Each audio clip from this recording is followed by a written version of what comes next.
Hey guys, welcome back to my channel and welcome to the brand new series Crystal Palace Career Mode EAFC 25. I just want to say big thank you for you all for turning up into the first episode of the series. And if you guys know me pretty well, for whatever happened in the last few days, yes, I got sacked. As Mikel Arteta, I got sacked in the Arsenal Career Mode and it wasn't a good one. I didn't really fully enjoy the game, or I didn't really fully understand the whole thing. With the first season, it was a little bit tough, and I think we ended up in third place, getting knocked out in the round of 16 in the Champions League, and getting knocked out in round 3 against Sunderland. And we ended up at third in the Premier League, and guess what? Who won it? It was Spurs. Spurs won the league. When Mikel Arteta took charge, somehow Spurs won the league. So I gotta start from a clean slate, and this is one of them. Crystal Palace has been in my mind for the past few months, actually. Before the Wolves Career Mode from last year, I was thinking about doing it but of course we all know, I think at that time Michael Olise was gonna go. And and I think right now in real life, Crystal Palace are quite struggling. I thought Oliver Glasner is a fantastic manager, but for the first few games of the season, I don't think they are performing as well as people might think, considering they have a pretty good squad. Decent squad, I would say. Strong, tall, physical squad. And without, players like Joachim or Joachim, I don't know how you call it, Joachim Anderson, and also Michael Olise. The two main key players in the team are officially gone, and it's a little bit tough for them. I understand it, because you pretty much have to, shift the people around, shift the players around just to make sure everything kind of worked out.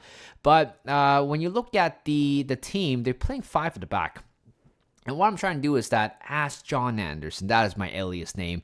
I'm not going to play 5 at the back. I already did that in my last career mode in the Premier League. So I'm trying to go about with the same route, which is playing 4 at the back, 4-3-3 formation. I think this is great. And we all know that I'm trying to keep a little bit more realistic than usual. So the first transfer window is gonna be closed, not gonna be open, which means there won't be any transfer target. I wouldn't be able to search players up, which is totally fine. The first episode is more likely just me, going through the team, play a couple of games, maybe here and there, just to get familiarized with the team in general. It's time to meet and greet the players here. So the first player we do have is Remy Matthews. Don't know much about him, but his contract is coming up in 12 months. I'm just going to let him go. There's no point in me selling him, or there's no need for me to sell him. But Matthew Turner, of course, the former Arsenal man who never actually played for Arsenal in the Premier League, but of course he made a few appearances in the League Cups, FA Cup, and also Europa League. But of course he is on loan from Nottingham Forest. And I feel bad for him because, again, he's kind of part of the political move, coming from the New England Revolution to Arsenal. It's purely more of a political move. Dean Henderson, of course, moving from Manchester United, I believe so. And, finally, a guy, 27-year-old, entering into his prime, has to be a number 1 goalkeeper. And I'm happy that he got a move to Crystal Palace. There are a few loanees players. I don't know about them, unfortunately, so I don't have much comment. Tyrick Mitchell, again, a very decent young player, 24-year-old, 77 rated. It's absolutely a pretty good player, but his contract coming to an end very soon. I am looking to extend his contract. This is another young player, 63 rated, Ume Chibuzi. I don't mind extending his contract. It looks like there's a lot of Crystal Palace player. The contract coming up very soon. And Rob Holding, wow, they still haven't fixed their hairline in this game. How lazy they are. That hairline was definitely back in 2018, 100% for sure. I don't know what happened between him and also Glasner, but when I'm taking in charge, I'll make sure you play a few games, but not a lot. But again, 28-year-old, 73 rated, definitely past his prime already. He's not playing a lot of games. Chalobah,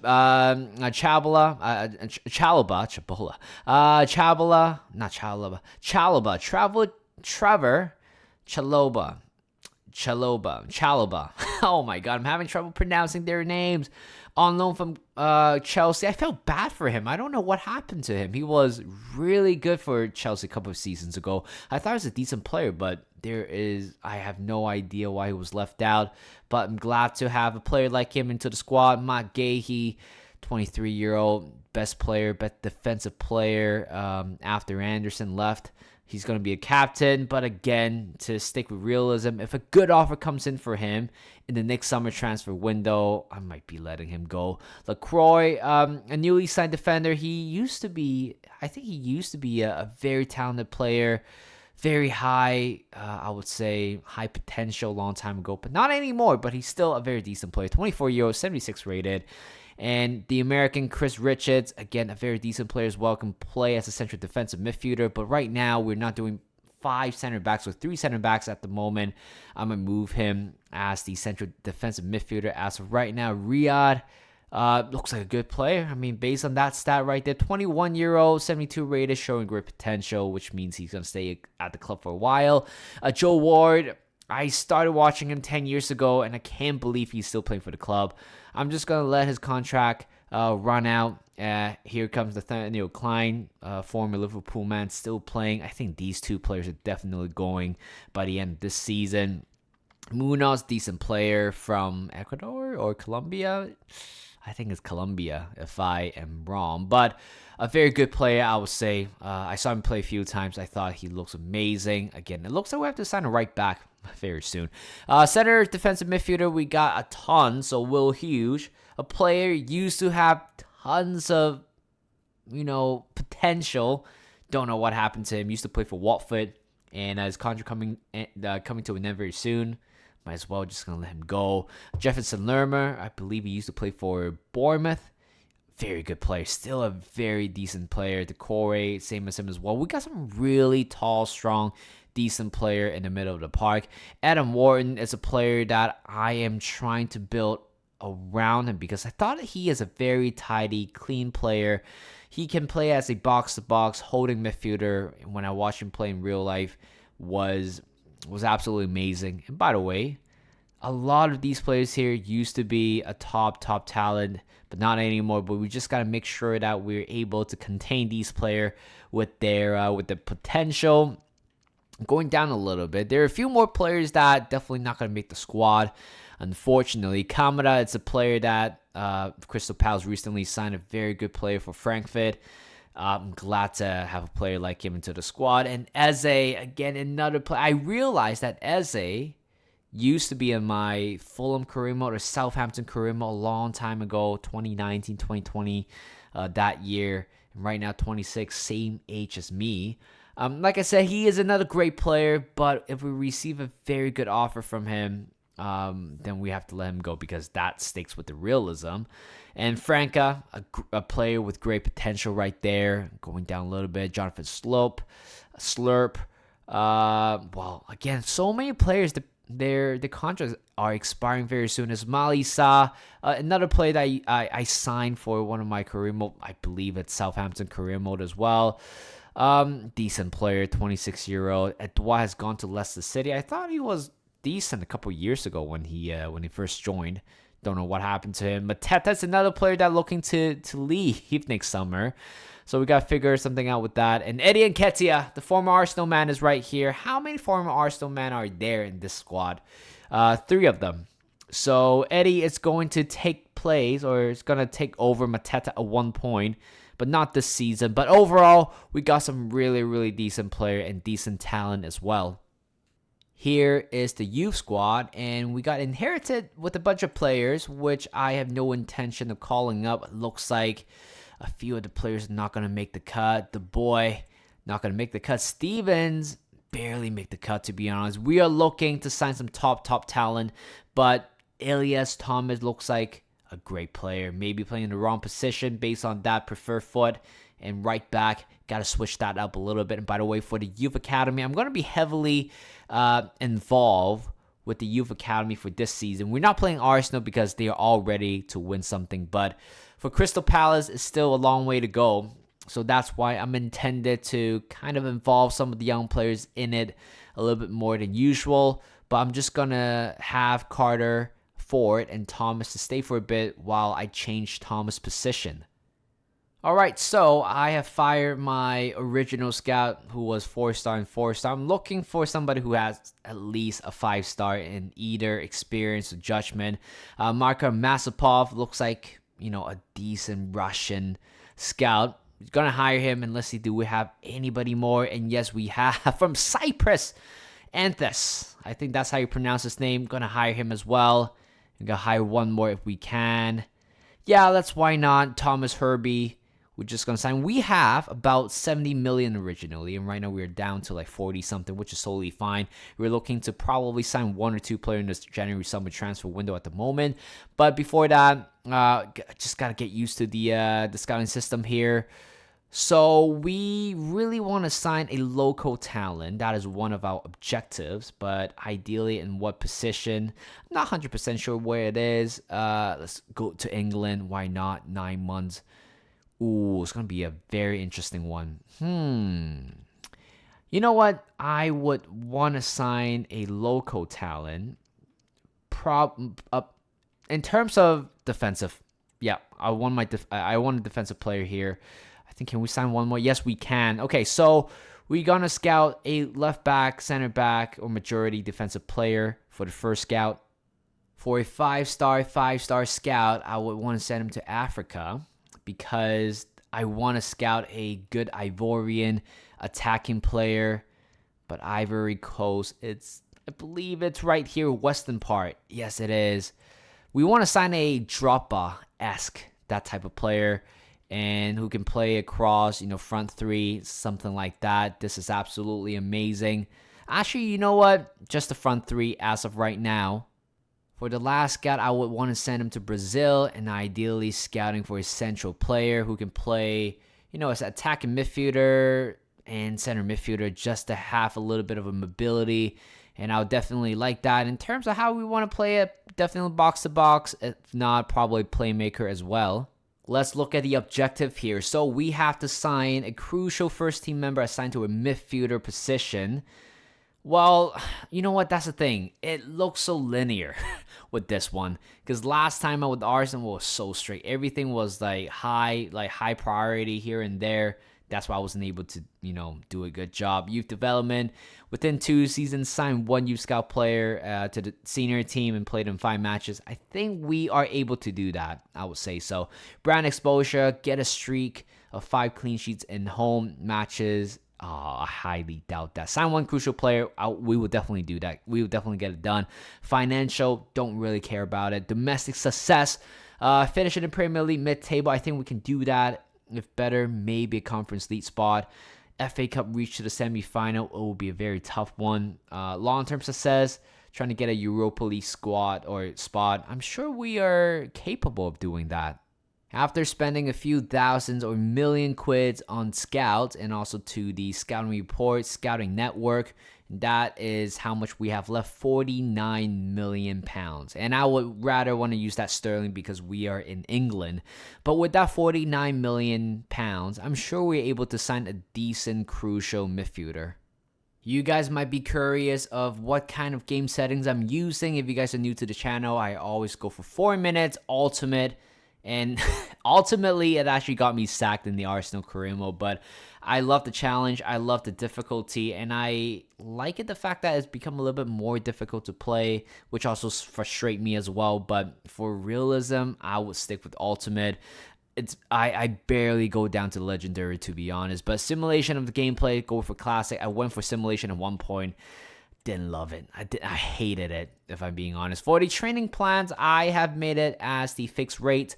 Before it was normal, which is you will have to attune every player's fitness and sharpness. But right now, I kind of do it as a default because I don't have to go back to training plan as often. Transfer, we disabled the first one, but everything else is pretty much standard and normal. Board expectation becomes strict, which is quite normal. I turn off the international job offer. European competition, I believe we don't have that. I was worried that's going to show up in my first year, but I'm not going to do that because it's not even real. What else? Camera, yes. I have a big problem with this. I love the visuals, but I don't like playing with it. So I got to figure out how I want to do it. I think at the moment, I'm going to just go for Legacy. If not, I think a lot of people do co-op, but it's a little bit too far for me. So right now, I'm just going to do Legacy at the moment. And visual is going to be the same. I just turned off the commentary volume so you guys can hear me talk. This is the squad currently. So what we did is the fact that we're not doing 5 at the back anymore. Instead, we were playing a traditional 4-3-3 or 4-2-1-3 formation. But this time, we do have 2 defensive midfielder playing in this position. Again, we are more of a counter-attack, that type of team, and very good at low blocking the majority of the shot. So yeah, I'm just gonna switch the players around, and you guys might possibly have an idea of how the team's gonna look like. This is pretty much, I would call it, a default lineup. So Henderson will be in goal. Back four, we got Tyrick Mitchell, Gay, LaCroix, Munoz. As the 2 holding defensive midfielder, we got Adam Wharton and Chalobah. In the middle, we got Kamada. I believe he can play as a central midfielder. I might have to change the position in a second. And Eze will pretty much playing out of his position as of right now. Again, if we sign a left winger, we will, then he will pretty much slots back into the middle because I like him as a creative type of player. Mateta, again, no doubt he is that, poacher inside the box, same as Eddie Nketiah. So I think that type of, play style as a striker certainly fits with 2 of our strikers. And Ismaila Sarr will be the right winger. I think we're quite short in terms of wide player, which is something that we will have to see in the January transfer window. Okay, so right now, I'm trying to change Eze and Franca to a left winger and see how they will cope with. It looks like Eze stays the same. I don't think he went up by. Let's see. Franca, I believe he went up. Did he? I think he stays the same too. Instead of training Thomas to be a fullback, I've trained him to be a center midfielder. He has a relatively decent passing skills and dribbling skills, so person who can run all over the pitch, it could be him. And he went up. I don't think he went up at all, but his stats certainly looks a little bit better than before. We got some youth report coming back in. Let's see. Oh, Kai Foster. It looks like a very good player. Potential 81 to 94. I have to say yes. He looks great. Gills, unfortunately, his potential range is slightly too big. I think at the moment, I would just keep him in the report, and unfortunately, the other 5 players won't be making the cut. In Ivory Coast, we got Yunusi Coffee. He looks great. Again, I mean, the wage is low is because his value is pretty low, but when the potential like that, I just can't say no. Keita, unfortunately, is not. Wilfred Keita. Well, he's going to say in the report regardless. Fofana's not going to make the cut, same as Diallo.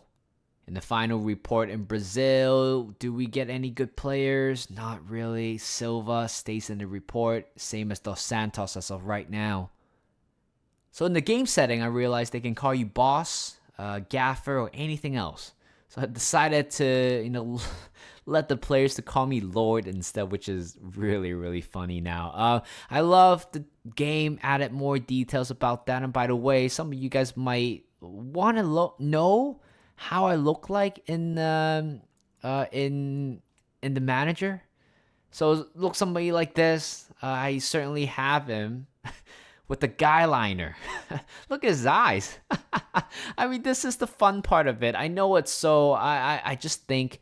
I mean, this year they add more variety, a little bit of a different variation in terms of how you want to, how your manager want to look like. But the fact that I'm able to add eyeliner on managers right now, this is absolutely amazing. I'm loving it. I mean, it's not realistic at all whatsoever, but it's just so much fun.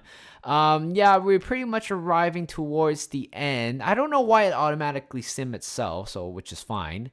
But our first game is around the corner, and I hope the game doesn't sim itself. But we got an email from the board. I believe the first game will be up very, very soon, which is in 754, a few more days. Can't wait to play the first game. And I needed this. I want my redemption from my sacking from Arsenal. But First game, I think. Oh, by the way, in terms of the schedule, I would want to squeeze in 5 games instead of 4. I did 4 in the Arsenal career mode because I thought it's going to be a quick one. Well, it was a quick one because I got fired in the first season. So yeah, I'm gonna do 5 from now on, going back to the same old route. But today we got Brentford away, so technically they're hosting us, and you guys probably want to see how I look like in press conference. Look at that. I love my mole right beneath my eye. Do I have that? I think I do have that in real life. Do I look like this person, this manager? Absolutely not. But it's just so funny. It's so feminine, which makes it even more hilarious with the gameplay. Honestly, I like the variation, like I said, but I would prefer the same old, I don't know, the FIFA version of it. Just keep it very, very simple. Press conference is done and dusted. I actually turned off some of the settings, by the way. We're not doing any training plan whatsoever, so it's going to be a very interesting one. Look at that. So I don't know what I'm going to do with this. So everybody's going to be not sharp at all. One thing I always do, I always take out the goalkeeper for the substitutions because seriously, they don't add anything to the squad. It's not that I'm going to change goalkeeper in the middle of the game, but in terms of lineup, this is pretty much what I call it, a default squad. So Henderson will be in goal. And back four, we got Mitchell, Gahey, LaCroix, Munoz. In the middle, we got Adam Wharton, Chalobah, Kamada. Up front, we got Eze, Mateta, and Sarr. And let's try to get into the right foot. There's one thing I also learned about the FC25 series is the fact that you got to make sure that your players are wearing a completely different color than your opponent. In my Arsenal career mode, there are so many times where I'll be wearing the third kit, the blue shirt, right? And then the other team are wearing a naval shirt. So it kind of blends in together. There are a few occasions, few matches where I have to kind of blame the kit in general. But hopefully this is not going to be a case. And finally, this is a much better camera angle than the one that I've been using. But first game, here we go. Let's try to get a win here. Is it Wharton? Oh, that is a red card worthy, isn't it? I can't believe it. 10 minutes in, there could be a card here. The answer, it's a red card. Matthias Jansen, what have you done to your club? It's literally, we were just in action. 8 minutes in, 10 minutes in, however you want to call it. Oh, that hurts. That absolutely hurt. He deserved to get sent off there. Oh my god, look at Wharton. Look at him go. Here is Saw, still winning the ball back. Going around the defender, pulls it back to Mateta. And Adam Wharton for the shot. Oh, he hits the post. Imagine that is our first goal with this career mode, with Crystal Palace career mode, and so close by Adam Wharton. And here is a counter-attack for Brentford. Luis Porter driving in to the box. Eze to Mitchell. We got room to Mateta. That's a good ball. Go for a shot, and we have taken a 1-0 lead. It took us long enough to score, considering that they're down to 10 men within 10 minutes. And it was a very good counterattack. We're all over them, I would say. And we're taking a 1-0 lead. Mateta is a goal scorer. I did use him back in my Brighton career mode, and I love him. He was like a great servant to the club, great rotational player. But I love the fact that I'm actually using him this game again. But Tyrick Mitchell with an assist. And Mateta with a wonderful strike to top left corner. And this is a very well-deserved lead. Oh, that was poor. Mitchell. Whoever that was. Oh, no. They're driving into the middle. They're going to go for a shot. They've taken a 1-1 draw. Thiago has equalized for Brentford. It was a poor decision by Tyrick Mitchell. It was a poor pass. And somehow they went through our defense. Weiser on the left is going to cut it inside, and he will. Oh, that is a penalty, isn't it? It is. No. 80 minutes in, we have conceded potentially a lethal penalty. Munoz had done really well in this game, and we conceded a penalty kick, but that's a very good penalty. Top left corner, And then Bremo has put Brentford lead here. 2-1. Last minute here. We got to get it over. Please. Franca on the left coming off the bench. The youngster. It's going to be Pinnock. Into the box. Mateta. Oh, no. The last minute ditched. Whoever that tackle was. Saved Brentford in the end. And it was a poor game, I would say. We were all over Brentford the entire time. They're down to 10 men. We scored the first goal. Conceded 2 right after. And that's pretty much sums up the game there. This is our first home game and also the final game of today's episode. I did say that we're going to do 5 games per episode. But usually on my first episode of the series, I just kind of cut it short a little bit, play a couple of games and also doing those, introduction earlier in the video. And right now, I'm just going to do the press conference and I will show you guys my lineup.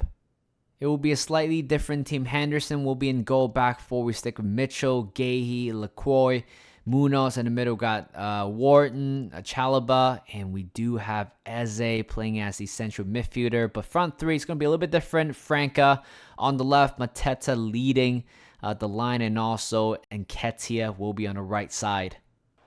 Chet Bowen, nice turn to the middle. Oh my lord. Wow, what a play there by West Ham. They've taken a 1-0 lead here. 18 minutes in, Lucas Paqueta. Rumors going around he was going back to Brazil. Well, after that goal, I don't think he wants to. Munoz wins it to Mateta. He is free. Oh, that's a good save by Areola. That was a chance there to equalize, but no. Corner kick coming in. Hopefully he can get something out of it. And it is going to be cleared. Eze to Munoz. Brilliant play. Mateta.